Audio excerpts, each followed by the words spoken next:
Vous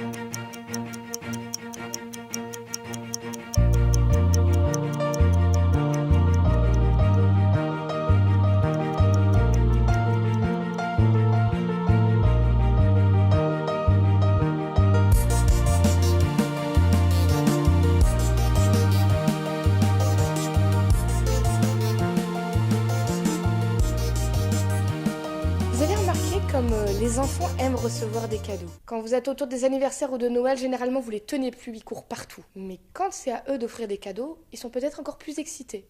Ils ont les yeux qui brillent. Il y a cette expression très connue, il y a plus de bonheur à donner qu'à recevoir. La Bible va parler beaucoup de la générosité, dire que c'est important quand on veut aimer Dieu, aimer son prochain, d'être généreux. Mais on fait comment pour être généreux quand on n'a pas d'argent, quand on n'a pas de moyens? Est-ce que la générosité, ça ne compte que pour l'argent? Moi, je crois que non. Et de ce que je vois dans la Bible, ben non. La générosité, c'est pas seulement une question de monnaie. Ça en fait partie aussi. C'est un principe de vie de dire, si j'ai de la chance, si je sais que j'ai tout ce qu'il me faut et peut-être même encore plus, ben plutôt que de garder pour moi, j'ai envie de voir en l'autre quelqu'un qui mérite d'avoir sa dignité, d'avoir le minimum vital, et donc je vais partager de ce que j'ai avec lui. Mais ça va beaucoup plus loin que ça, la générosité. Il y a dans le Nouveau Testament, quand on suit les disciples de Jésus, à un moment, 2 disciples qui se promènent et quelqu'un leur demande de l'argent. C'était un mendiant qui a visiblement été dans le besoin et qui dit « Donnez-moi de l'argent ».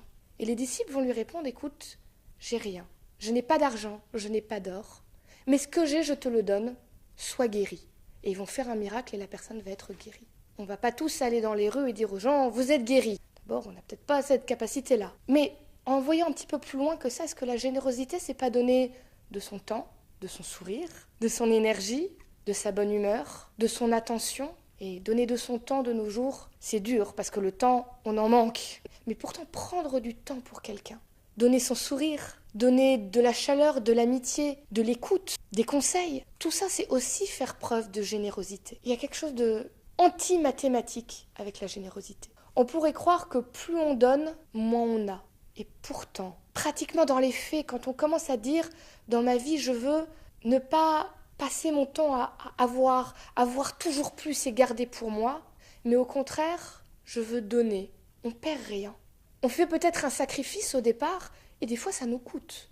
Mais on reçoit tellement plus, on se sent tellement rempli, tellement complet. Pas complet en disant « je suis meilleur que les autres », mais complet en se disant on a créé de la relation avec les gens. On a arrêté de construire des murs autour de nous pour commencer à faire des ponts vers les autres. Finalement, la générosité, c'est quoi? Si je dois résumer en une phrase, la générosité, c'est de dire « je refuse d'être dans un monde où avoir, c'est plus important que la dignité de celui qui est à côté de moi ».